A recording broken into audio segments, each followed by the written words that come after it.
Hello everyone, welcome back and welcome to my channel physics general. बच्चों, एक चीज है कि अगर क्वेश्चन आपसे पूछता है कि अगर कोई रोलिंग मोशन के लिए अगर ऐसा सवाल आएगा कि आपके पास सेंटर से किस पोजीशन पे फोर्स लगाया जाए कि जिससे कि बॉडी रोल करे विदाउट फ्रिक्शन, राइट?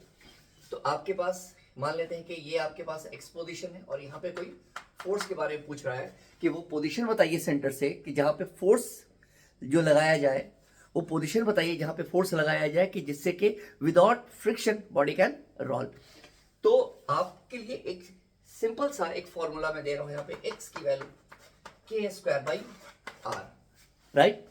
अब आप कुछ भी कीजिएगा, यहाँ पे ये पोजीशन आपके पास निकल जाएगा यहाँ पे कि कहां पे फोर्स लगाए कि जिससे कि आपके पास body can roll without friction. Simple सी बात है। अगर आप रिंग की बात करते हैं तो रिंग में आपको K is what, radius of gyration. तो K square is equal to R square. तो एक्स की वैल्यू बच्चों यहाँ पे आर स्क्वायर बाई आर, मतलब कि x is equal to R. मतलब फोर्स इसके ऊपर कहाँ लगाया जाए? अगर रिंग होता तो फोर्स कहाँ पे लगता बताओ यहाँ पे? अगर रिंग होता बच्चों तो फोर्स कहाँ पे होता?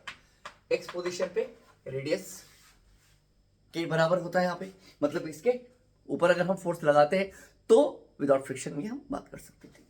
अगर आपसे खुद बोलता है, अगर आपसे बोले बच्चों यहां पे अगर हमने डिस्क की बात कर ली तो डिस्क पे यहां पे फोर्स कहां पे लगाया जाए कि जिससे कि डिस्क रोल करे विदाउट फ्रिक्शन? तो जरा ध्यान से देखिए, के स्क्वायर इज इक्वल टू कितना लिखेंगे यहाँ पे आर स्क्वायर बाई 2 और एक्स बराबर एक जनरल फॉर्मूला मैंने आपको बताया, शॉर्ट ट्रिक, के स्क्वायर बाई आर।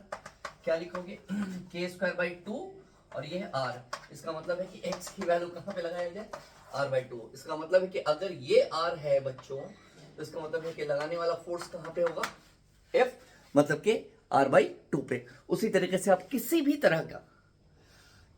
तरह का कोई भी बॉडी होगा उसका रेडियस ऑफ गायरेशन आप ध्यान रखिएगा, उसकी वैल्यू पुट कीजिए, आप एक्स की वैल्यू ऑटोमेटिकली आ जाएगा। आपको वो पोजीशन पता चल जाएगा कि जिस पोजीशन पे आपके पास जो फोर्स लगा रहे हैं और वहां पे जो बॉडी रोल कर रही है विदाउट फ्रिक्शन। उम्मीद है ये चीजें आपको समझ में आई होगी। Thank you everyone.